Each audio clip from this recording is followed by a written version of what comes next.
Hello friends, मैं जॉमस स्वीटाबा स्वागत करता हूं आप सभी का अपना YouTube channel learn with concept पे। आज हम पढ़ने वाले हैं एनसीईआरटी पर आधारित क्लास 9th का मैथ का प्रश्नावली 1.1 के सभी क्वेश्चंस और इससे जुड़ी हुई कॉन्सेप्ट। अध्याय 1 जिसका नाम है संख्या पद्धति, यानी कि हमें इस चैप्टर में संख्याओं के बारे में पढ़ना है। संख्याएं क्या है, कितने प्रकार की होती है और इन संख्याओं का इस चैप्टर में क्या महत्व है, इसके बारे में हम इसके बारे में पढ़ेंगे। एक बात और, ये जो हम संख्याएं पढ़ रहे हैं, ये संख्याएं सिर्फ यहीं तक नहीं, आपकी 1, 10, 11, 12 और ग्रेजुएशन सब में ये संख्याएं को काम आनी है, क्योंकि मैथमेटिक्स संख्याओं से शुरू होती है और खत्म संख्याओं पे होती है। तो चलिए दोस्तों शुरू करते हैं इन संख्याओं के बारे में। संख्याएं क्या है, कितने प्रकार की होती हैं। वैसे देखा जाए तो संख्याएं जो होती है वो बहुत कई प्रकार की होती हैं। सम संख्याएं, विषम संख्याएं, प्राकृतिक, पूर्ण, पूर्णांक, सहभाज्य, भाज्य, इस प्रकार बहुत सारी संख्याएं होती है। और इन संख्याओं के बारे में आपने क्लास 6, 7, 8 में भी पढ़ा है। तो फिर हम यहाँ नया क्या पढ़ने वाले हैं? हम यहाँ नया ये पढ़ने वाले हैं संख्याओं के बारे में कि वास्तव में ये जो संख्याएं प्राकृतिक, पूर्ण और परिमेय संख्याएं, अपरिमेय संख्याओं के बारे में, प्राकृतिक संख्याओं के बारे में, पूर्ण और पूर्णांक संख्याओं के बारे में पढ़ने वाले हैं। अब ये संख्याएं क्या होती है, तो चलिए हम शुरू करते हैं। मैथमेटिशियन ने इन संख्याओं को दो भागों में बांटा है। वास्तविक संख्या, दूसरी आपकी काल्पनिक संख्या है। अब ये वास्तविक संख्याएं, काल्पनिक संख्याएं क्या होती हैं, तो काल्पनिक संख्याओं के बारे में आपको 11 और 12 में अच्छे से सीखने को मिलता है और वास्तविक संख्याओं के बारे में आपको क्लास 9 और 10th में सीखने को अच्छे से मिलता है। अब ये वास्तविक संख्याओं को भी गणितज्ञों ने दो भागों में बांटा है, प्राकृतिक संख्याएं परिमेय संख्याएं और अपरिमेय संख्याएं। अब अपरिमेय संख्याएं क्या होती है और फिर परिमेय संख्याएं क्या होती है, तो अपरिमेय संख्याओं के बारे में आपको अगले प्रश्नावली में सीखने को मिलेगा और परिमेय संख्याओं के बारे में आप यहाँ पहले अध्याय में पढ़ने वाले हैं। यानी कि जिन जिन संख्याओं के बारे में हम पढ़ने वाले हैं वो सभी की सभी संख्याएं परिमेय संख्याएं होंगी। ओके, अब ये परिमेय संख्याओं को भी गणितज्ञों ने तीन भागों में बांटा है। अब ये प्राकृतिक संख्याएं, पूर्ण और पूर्णांक संख्याएं, इस प्रकार ये तीनों के तीनों संख्याएं परिमेय संख्याएं कहलाती है। फिर परिमेय संख्या का डेफिनेशन क्या होता है, तो ऐसे संख्याएं जिसे हम लोग भिन्न के रूप में लिख सकते हैं, उन संख्याओं को हम लोग परिमेय संख्याएं कहते हैं। आप यहाँ देखेंगे जो प्राकृतिक संख्याएं होती है, जिसे इंग्लिश में नेचुरल नंबर कहते हैं, इसे कैपिटल एन से डिनोट करते हैं, क्योंकि नेचुरल का जो इंग्लिश अल्फ़ाबेट होता है वो एन से शुरू होता है, इसीलिए प्राकृतिक संख्या को एन से प्रदर्शित करते हैं। अब ये प्राकृतिक संख्याएं क्या होती है, तो एक से शुरू होने वाली जितनी पॉजिटिव और पूरी की संख्याएं हैं उन संख्याओं को हम लोग प्राकृतिक संख्या कहते हैं। अब मैं आपसे कहता हूं कि प्राकृतिक संख्या एक से शुरू होने वाली सभी पॉजिटिव और पूरी संख्याओं का मतलब क्या है, तो ये पहली बात तो ये जो प्राकृतिक संख्याएं होंगी वो सभी की सभी संख्याएं पॉजिटिव होंगी। दूसरी बात पूरी होंगी, यानी कि 1, 2, 3, 4, 5, 6, 7, 8, 9, 10, 1.1, 1.2 इस प्रकार की संख्या नहीं होंगी, भिन्न में नहीं होंगी। ये सभी की संख्याएं पॉजिटिव और पूरी होनी चाहिए। ओके, अगर मैं कहूं कि एक से शुरू होने वाली सभी पॉजिटिव और पूरी संख्याओं को क्या कहते हैं, आप कहिए प्राकृतिक संख्याएं कहते हैं। इसी प्रकार आता है पूर्ण संख्याएं। पूर्ण संख्याओं को इंग्लिश में होल नंबर कहते हैं, इसीलिए इसे कैपिटल W से प्रदर्शित करते हैं। अब 0 से शुरू होने वाली सभी पॉजिटिव और पूरी संख्याएं हैं, तो इस प्रकार हम कहेंगे इन संख्याओं को पूर्ण संख्याएं। अब आता है इसके बाद से पूर्णांक संख्या, जिसे इंग्लिश में इंटीजर कहते हैं, इसे कैपिटल I से प्रदर्शित करते हैं।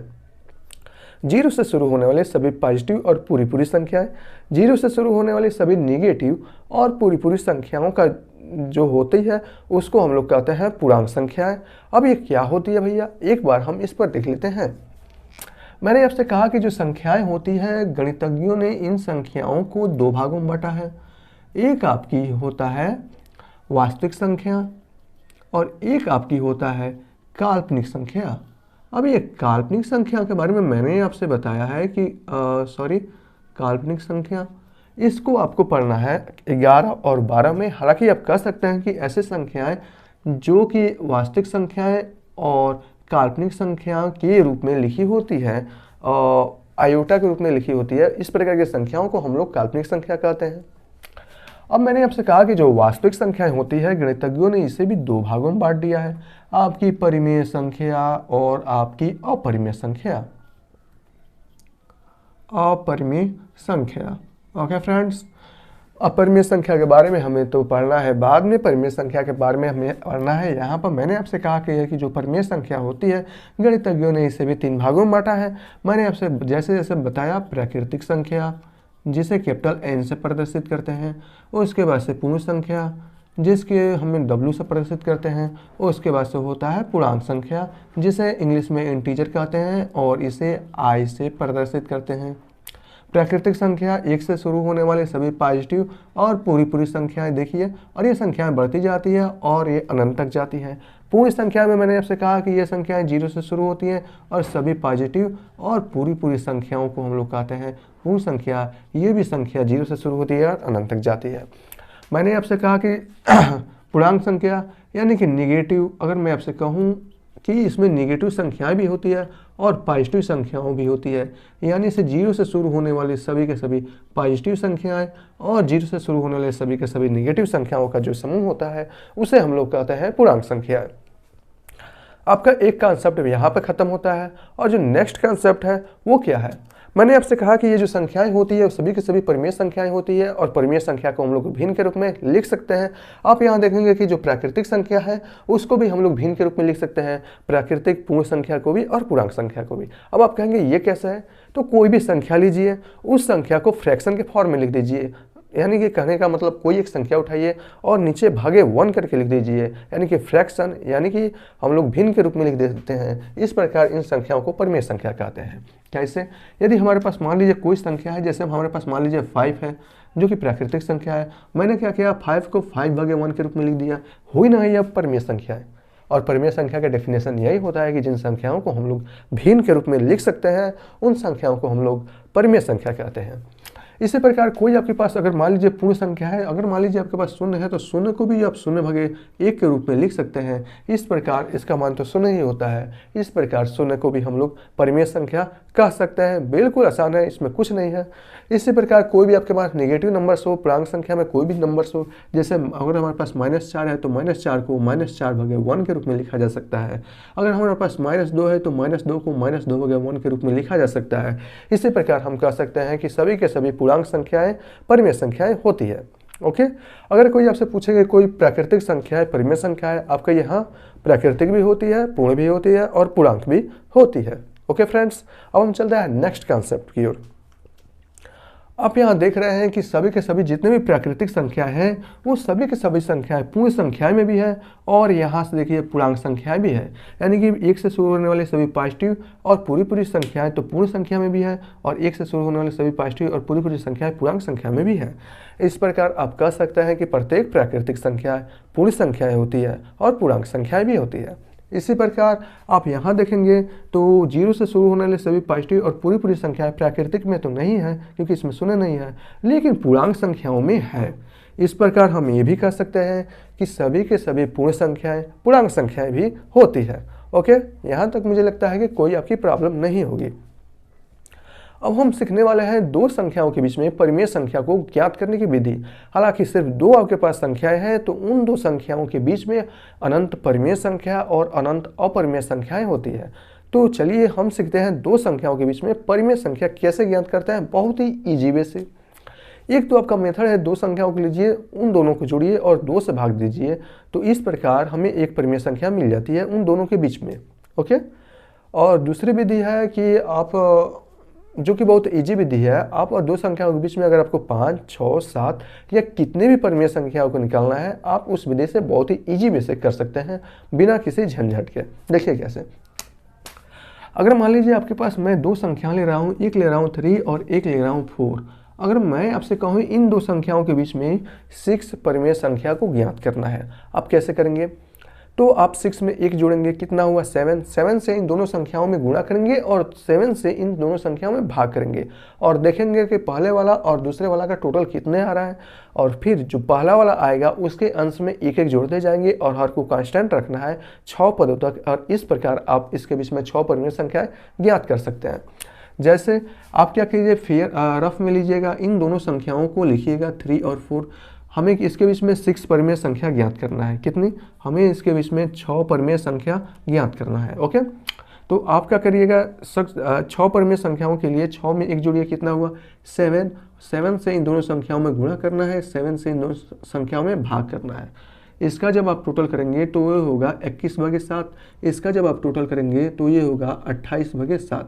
बस पहले वाला को छोड़िए, बाद वाला को छोड़ दीजिए, पहले वाला लीजिए और उसके अंश में एक एक जोड़ते जाइए और हर को कांस्टेंट रखिए 6 पदों तक।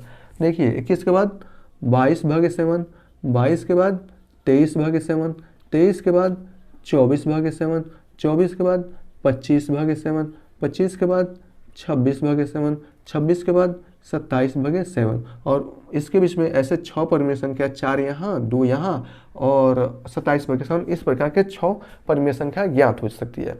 देखिए कितनी आसान से आप लोगों ने ये कर लिया।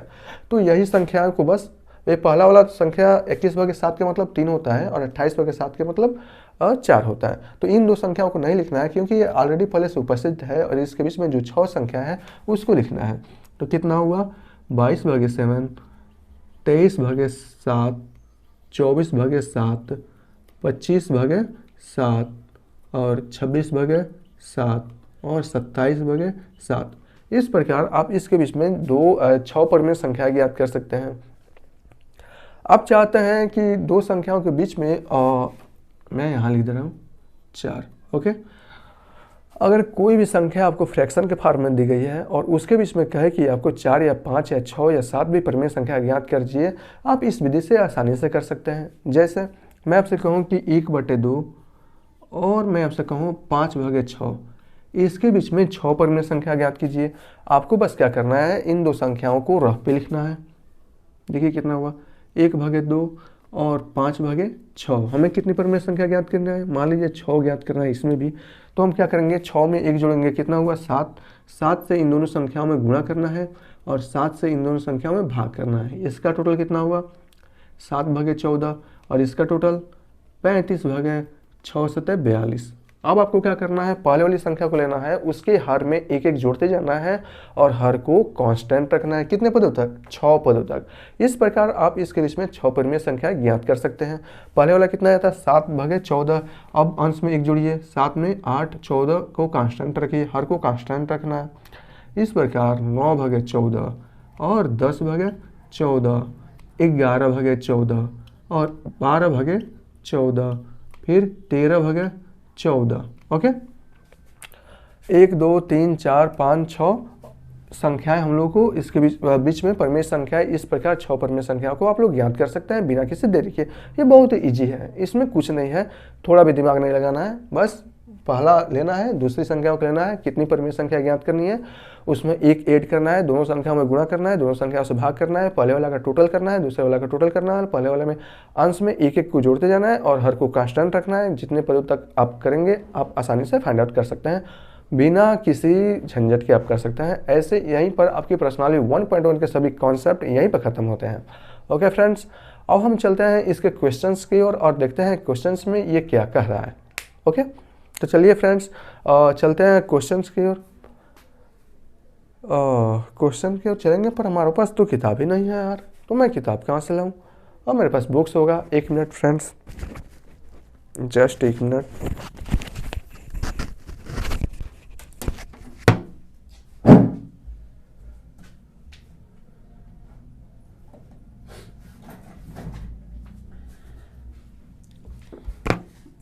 यस, मेरे पास बुक्स आ गई। क्लास 9 का मैथ का मैंने रखा था, शायद यहीं पे था और मैं भूल गया था। तो चलिए शुरू करते हैं। पर्सनालिटी 1.1 के जो क्वेश्चंस है उस क्वेश्चंस को हम लोग करते हैं और देखते हैं कि वास्तव में क्वेश्चंस दिया क्या है।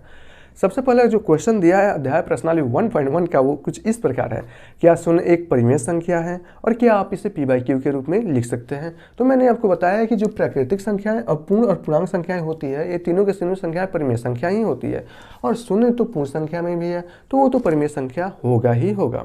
इस प्रकार शून्य को 0/1 के रूप में लिख सकते हैं। तो आपको बस इतना लिखना है कि हाँ, शून्य एक परिमेय संख्या है और हम इसे 0/1 यानी कि p/q के रूप में लिख सकते हैं। ओके, और दूसरा जो क्वेश्चन दिया है वो कुछ इस प्रकार दिया है कि 3 और 4 के बीच में 6 परिमेय संख्याओं को ज्ञात करना है। 3 और 4 के बीच में 6 परिमेय संख्याओं को ज्ञात करने की विधि हमने पढ़ लिया है। आप इस वीडियो को एक बार और देखिए और अच्छे से कमेंट करके बताइए। अगर कहीं आप फंसते हैं, नहीं समझ में आ रहा है, तो उसके लिए कमेंट कीजिए।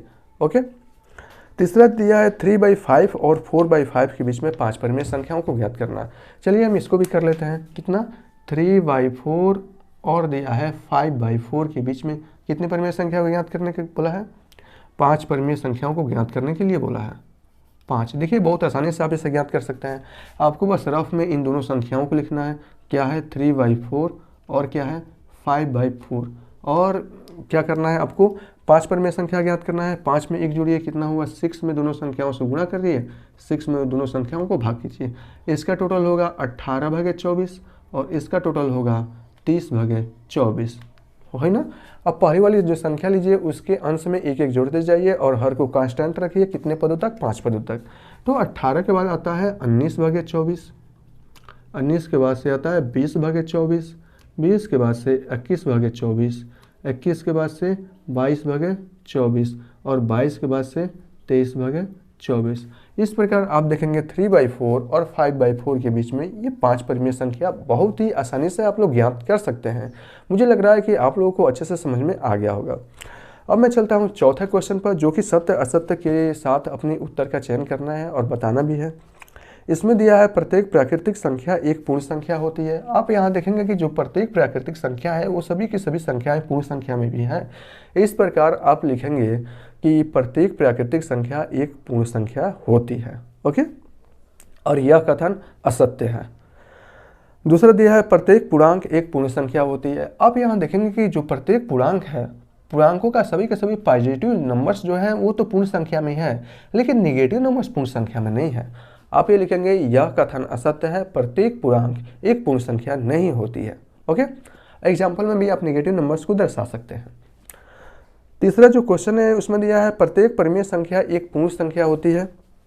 आप यहाँ देखेंगे कि ये सभी के सभी संख्याएं परिमेय संख्या हैं, 3 भी है, 4 भी है, और ये भिन्न में लिखा हुआ जो नंबर्स हैं वो भी हैं। 3, 4 तो पूर्ण संख्या में है, लेकिन इसके बीच में जो फ्रैक्शन वाली जो संख्याएं हैं वो पूर्ण संख्या में नहीं है। इस प्रकार आप लिख सकते हैं कि प्रत्येक परिमेय संख्याएं पूर्ण संख्याएं नहीं होती, और यह कथन असत्य है।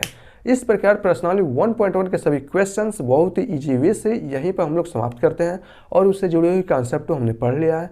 अब हम फिर से मिलेंगे अगले प्रश्नावली में अगले चैप्टर के साथ। तब तक के लिए थैंक यू।